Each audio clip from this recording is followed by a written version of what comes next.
Hello everyone, I welcome you back to the channel. In case you're new here, my name is Flavia, and on this channel I share practical poultry farming knowledge based off my experience to help you become a better and more profitable farmer. Now, today's topic was chosen by one of you in the comment section. You know, we spend a lot of time preparing poultry houses, sourcing quality chicks, getting quality feed for them, vaccinating them, getting good employees to help us at the farm. But when the time finally comes for us to start making money out of poultry farming, we let someone else determine the value of our products. I always tell farmers, especially beginner farmers, that poultry farming doesn't become profitable just because your birds are laying at 80% or even 90%.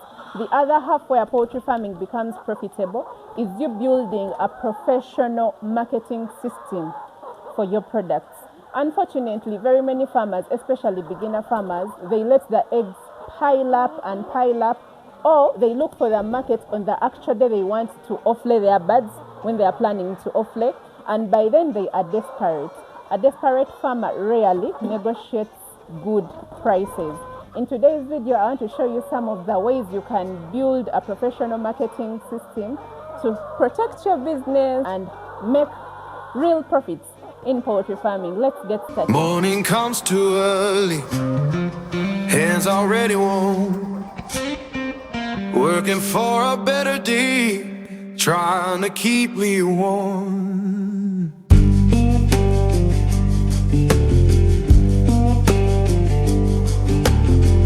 Bossman count his tally, we just count our turn. Number one is I want you to build your market before your birds get into production. This is a mistake I see very many beginner farmers make, because we are told that with egg production, market should be the least of your worries. The market is readily available, which is true. The market is readily available, but don't let these eggs pile up and then you start looking for customers. I want you to visit the shops around you, the supermarkets around you, the bakeries around you, even hotels. Introduce yourself as a poultry farmer, leave your contact information, ask them about their egg requirements weekly, like how many trays do they need weekly, see if you can handle all this. Then ask them about their payment plan, like how do they pay on delivery, or you have to wait for a certain number of days or even weeks for them to pay. Now when your birds get into production, these businesses already know you. You're not going to look for customers when your birds are already in production. The customers already know where to find you, they already know you. So marketing begins long before production. Now, number two is never depend on only one customer. This is probably one of the hardest lessons I learned years ago when I just had 1,000 birds. By then my production was 210 trays weekly, 210, 215.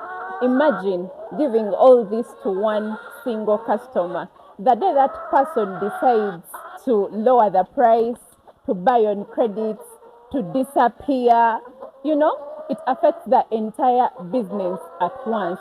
Now, for example, if you have 1,000 birds and your weekly production is, let's say, 215 trays, divide that production into categories. For example, you can say, maybe I give this particular shop 30 trays weekly, I give this supermarket 40 trays weekly, I give the bakery 20 trays weekly, and then I give the middleman 100 trays weekly. Yes, I mentioned the middleman. The goal is not to eliminate the middleman, because we also need them in business. The goal is to have multiple options. When you have multiple options, you have better negotiating power.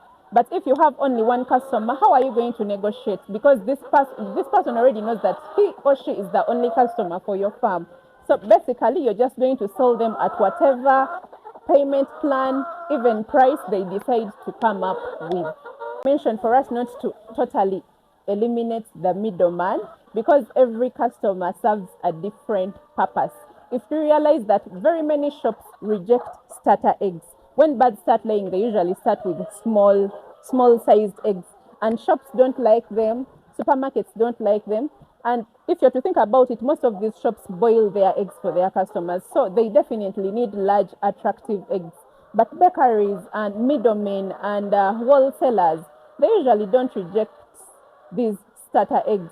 So if you have multiple customers, you have where to sell your eggs, whether they are small, whether they are medium, whether they are big. The goal is not to eliminate the middleman. As your flock grows older, the egg sizes will increase, and you can gradually start giving the shops the big sizes. Instead of forcing one customer to take everything, understand what each customer needs. Now that is professional marketing. Middlemen are not your enemy. This is something very many farmers may not agree with me on. In fact, they solve a very important problem. They buy quickly, they collect from the farm, they often buy all egg sizes like I had earlier mentioned. They can even clear surplus production. The problem comes when they become your only market. If only one buyer controls your sales, they also have the ability to control the prices.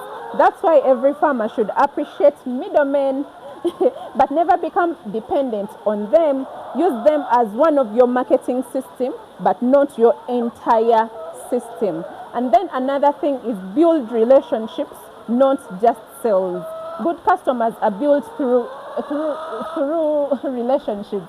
Deliver on time, be honest, don't supply poor quality eggs. Make sure that you always have big eggs. Most of our customers need yellow yolk eggs.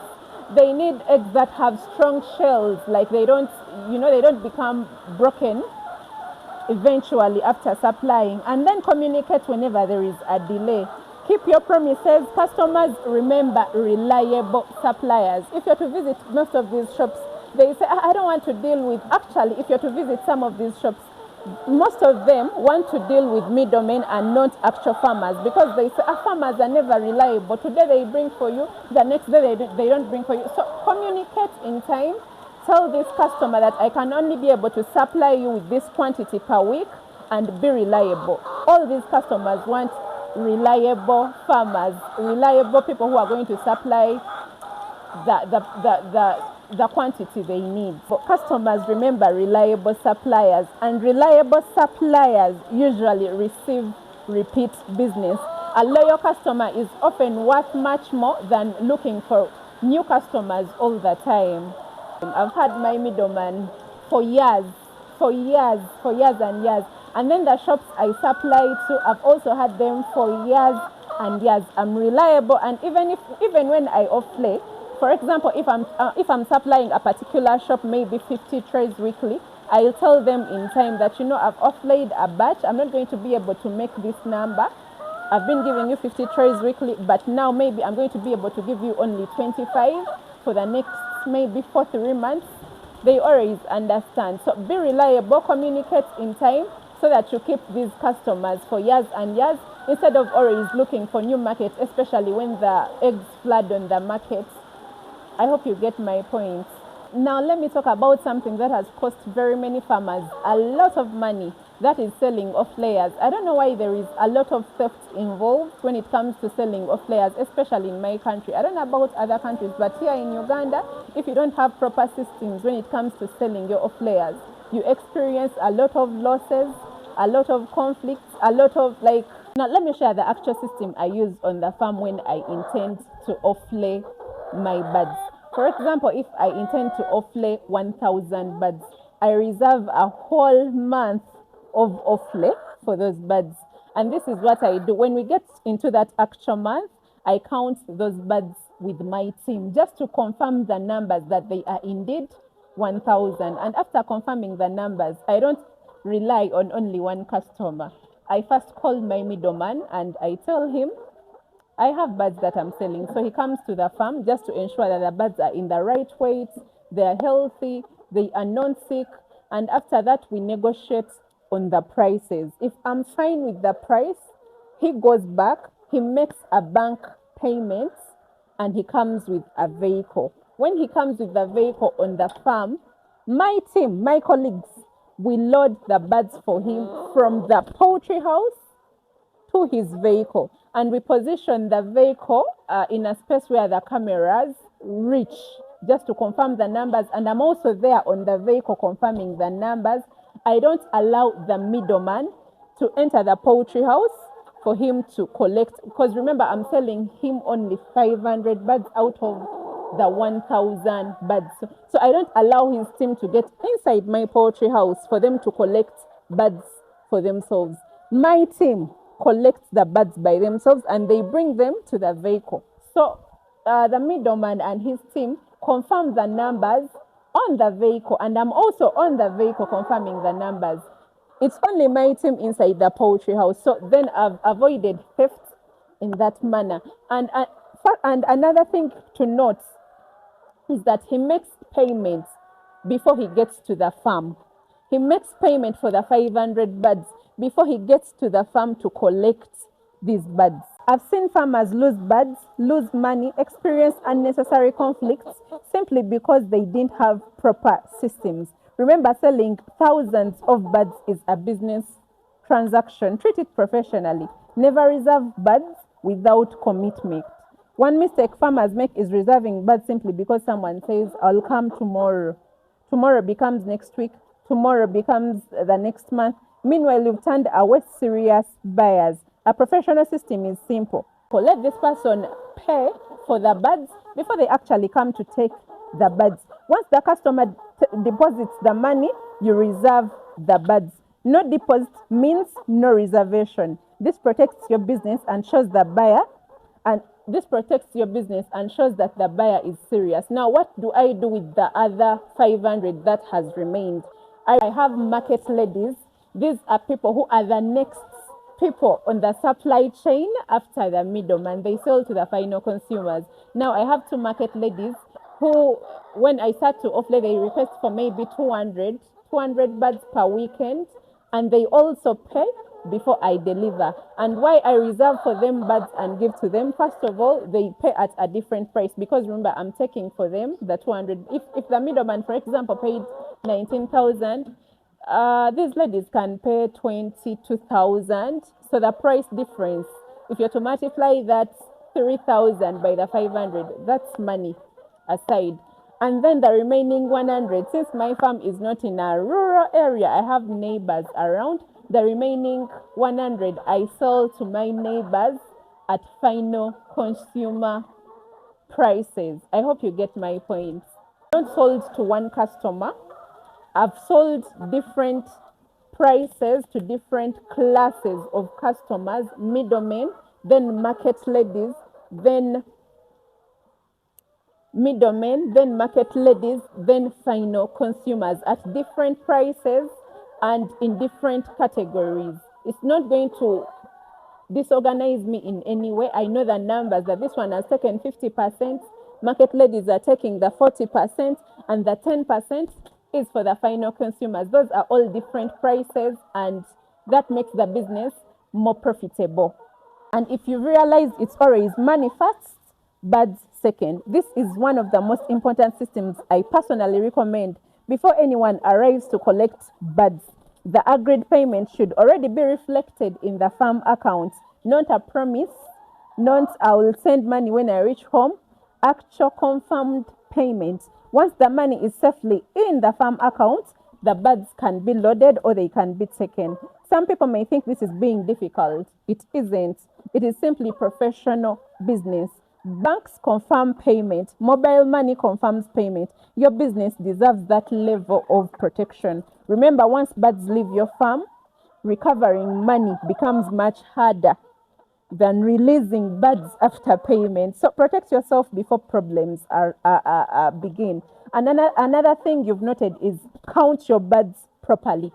You should count them before you sell them, and even as you're selling them, please count them, and don't let these customers in your poultry houses. It's your team to get birds for them for as long as they've already confirmed the weight by just seeing. When it comes to collecting from the poultry house, it's your team to collect from the poultry house. Never rely on someone else's counting.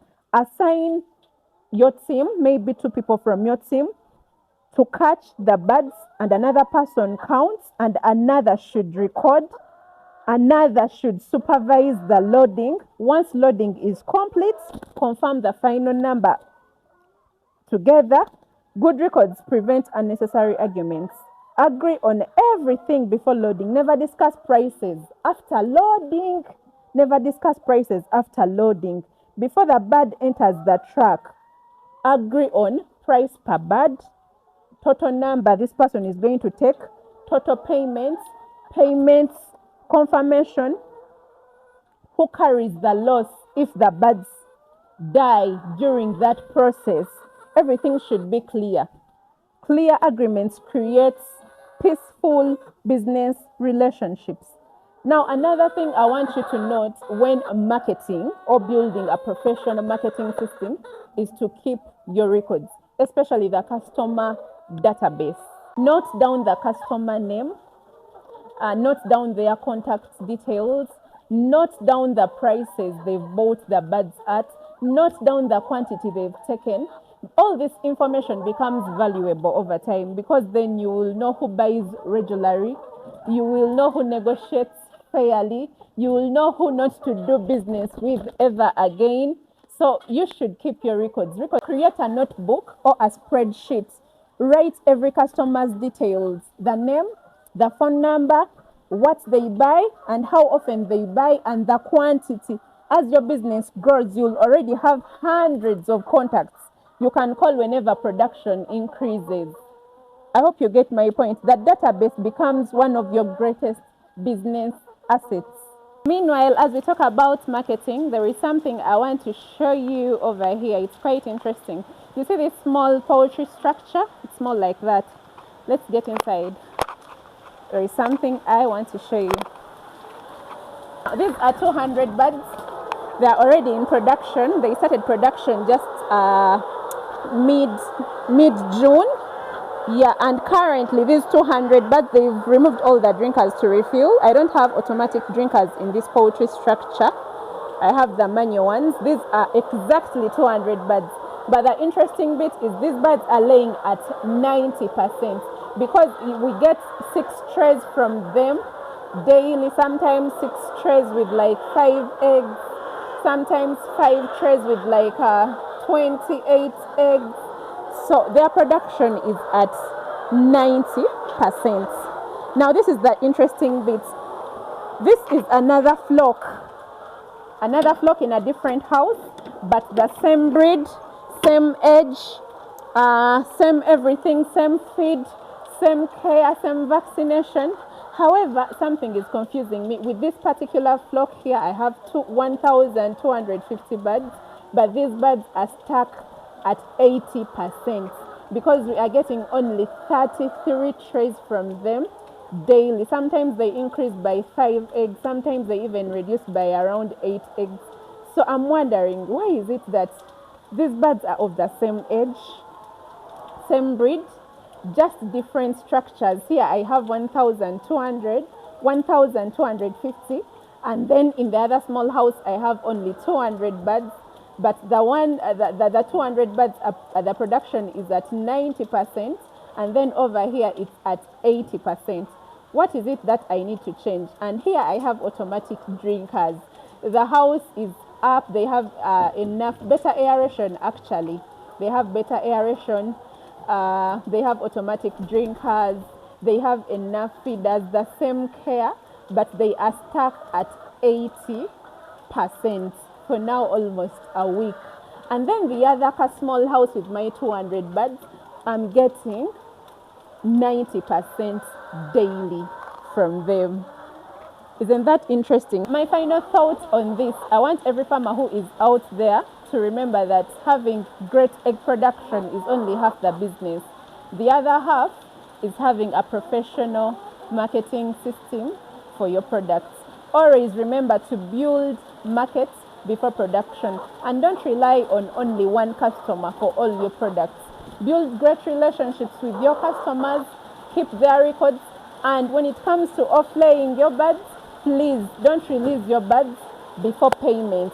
Always confirm the numbers, because poultry farming isn't about just raising chicken, keeping chicken. No, it's about building a business that will be there for years and years. So everything you do, whether marketing, whether feeding, whatever you do, manage it professionally.